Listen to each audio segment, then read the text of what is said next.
High everyone, welcome to my channel Asmita's vlog. তো আজকে ব্লগটা শুরু হচ্ছে সন্ধে থেকে। এই যে বাইরে একদম ঘুটঘুটে অন্ধকার, তো আজকে হবে একটা প্যাম্পারিং ব্লগ। তো তোমরা এখানে দেখো আমার বিছানাটার কি অবস্থা। তো আজকে ছিল গুরু পূর্ণিমা, তো সকাল সকাল মা বেডশিটটা চেঞ্জ করেছে। তো তারপর আমার আর পাতা হয়নি, কারণ আমি টাইমই পাইনি। তোমরা তো দেখলেই যে আমি সকাল 7টার মধ্যে রেডি হয়ে বেরিয়ে গেছি।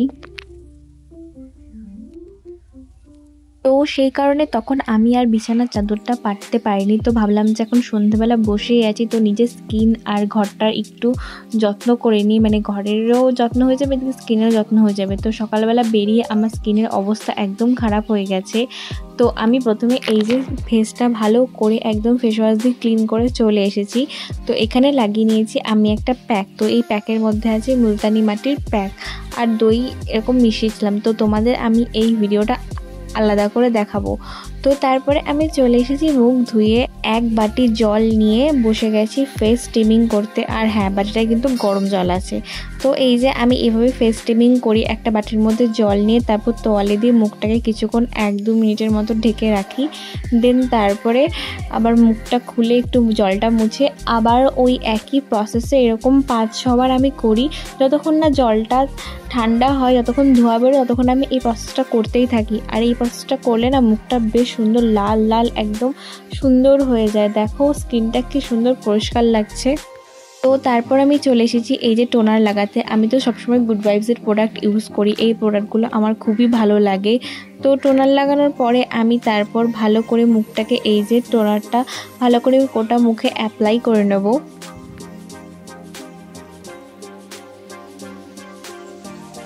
তো এখানে আমার টোনার অ্যাপ্লাই করা হয়ে গেছে। তারপর আমি এই যে ফেস সিরাম লাগিয়ে নেব। আমি গুড ভাইবসেরই, মানে সমস্ত প্রোডাক্ট আমি গুড ভাইবসেরই ইউজ করি। তো এই যে ফেস সিরাম আমি 3 ড্রপের মতো লাগিয়ে নেব। আর এই যে আমার মা চলে এসেছে ভিডিওর মাঝখানে। তো ওটা আমি আমি ভালো করে ফেসটা ম্যাসাজ করে নেব। আমি না এই ম্যাসাজটা খুব ভালো মতো করি, প্রায় 1-2 মিনিট ধরে ম্যাসাজটা করি।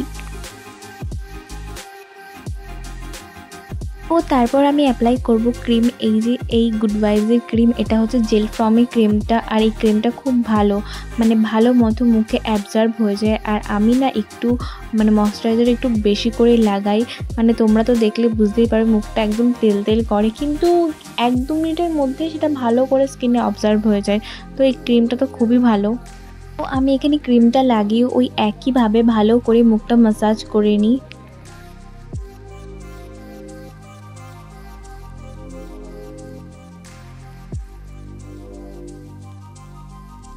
তো ক্রিমের পর আমি লাগিয়ে নেব এই যে বেবি লিপস। এইটাই আমি লাগাই, ব্যাস আমি এইটুকুই স্টেপস ফলো করি, আর কিছু আমি ফলো করি না।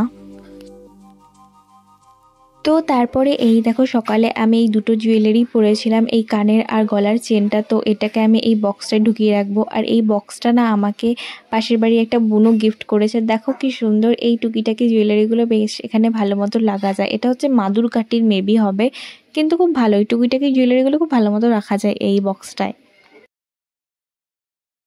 আর এই চেনটার তো একটা খামও আছে, কিন্তু খামের আমি ঢোকালাম না, এমনিই থাকুক। তো তারপরে বসে গেছিলাম, আজকে যেহেতু অনেকটা হাঁটা হয়েছে তো ভাবলাম যে একটু পেডিকিওরই করে নিই ঘরে বসে। তো তার জন্য আমি এটা দেখো বড় গামলা নিয়েছি। তো গামলার মধ্যে প্রথমে আমি 2 চামচ মতো নুন ঢেলে দেব। নুন আর এছাড়া আমি সেরকম কিছু ইউজ করি না পায়ের জন্য। মানে নুনের পর আমি দিয়ে দেবো এই যে লাক্স বডি ওয়াশ। এটাই আমার কাছে ছিল, মানে আমি এটাই ইউজ করি, তো আমি এটাই দিয়ে দিই, আর কোনো শ্যাম্পু ট্যাম্পু আলাদা করে ব্যবহার করি না। তো তারপর আমি এখানে ঢেলে দেব গরম জল। আর পা ঘষার জন্য এই একটাই জিনিস আছে, সেটা আমার মা ইউজ করে। আমি খুব একটা পা ঘষি না, আমার দরকার পড়ে না। তো আমি এটাই নিয়ে এলাম পা ঘষার জন্য, ব্যবহার করার জন্য।